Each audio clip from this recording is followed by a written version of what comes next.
BJP একাই যথেষ্ট।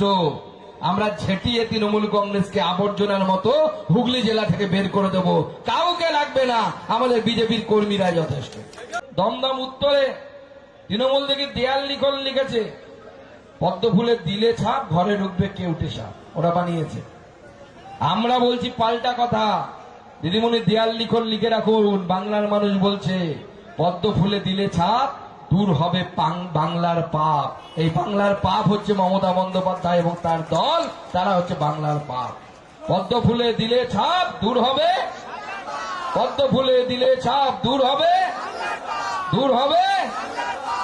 সেই জন্য আগামী নির্বাচনে 23 তারিখ এবং 29 তারিখ সকাল সকাল যান আর পদ্ম ফুলে ছাপ দিন, মানুষকে বলুন।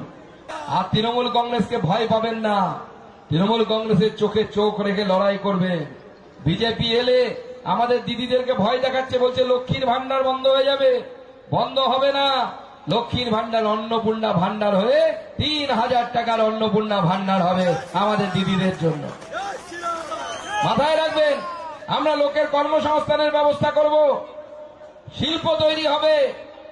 আর আমি বলে গেছিলাম আপনাদের সিঙ্গুরের মাটিতে যে টাটাকে আমরা ফেরত আনবো।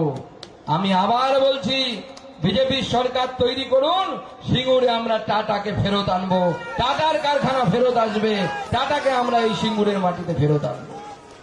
আপনাদের যে স্বপ্ন, সেই স্বপ্ন সফল হবে। একটা সম্প্রদায় আছে, তারা যদি খেপে যায় 1 সেকেন্ডে নাকি 12টা থেকে 13টা বাজিয়ে দেবে। মুখ্যমন্ত্রীকে মনে করাতে চাই, মাননীয় মুখ্যমন্ত্রী কোন সম্প্রদায়ের কথা বলছেন আমরা জানি না, কিন্তু আপনি যদি ভেবে থাকেন কোন সম্প্রদায়ের ভয় দেখিয়ে ভারতের সংখ্যাগরিষ্ঠ সমাজ, পশ্চিমবঙ্গের সংখ্যাগরিষ্ঠ হিন্দু সমাজকে ভয় দেখাবেন, তাহলে আপনাকে স্পষ্ট বলে দিই, 1000 বছরেও আমরা ভয় পাইনি। আমার পূর্বপুরুষও লড়েছিল, আজ আমরাও লড়ছি। তাই আমার নামের পেছনে সুকান্ত মজুমদার আছে, কারো নামের পেছনে চ্যাটার্জি আছে, কারো নামের পিছনে বসু আছে, কারো নামের পিছনে ব্যানার্জি আছে, দাস আছে, সব আছে। আমরা ভয় পাইনি, লড়াই করেছি, এখনো লড়াই করব। 1 সেকেন্ড কেন, যত সেকেন্ড বলবেন তত সেকেন্ড লড়াই করার জন্য ভারতীয় জনতা পার্টি তৈরি আছে।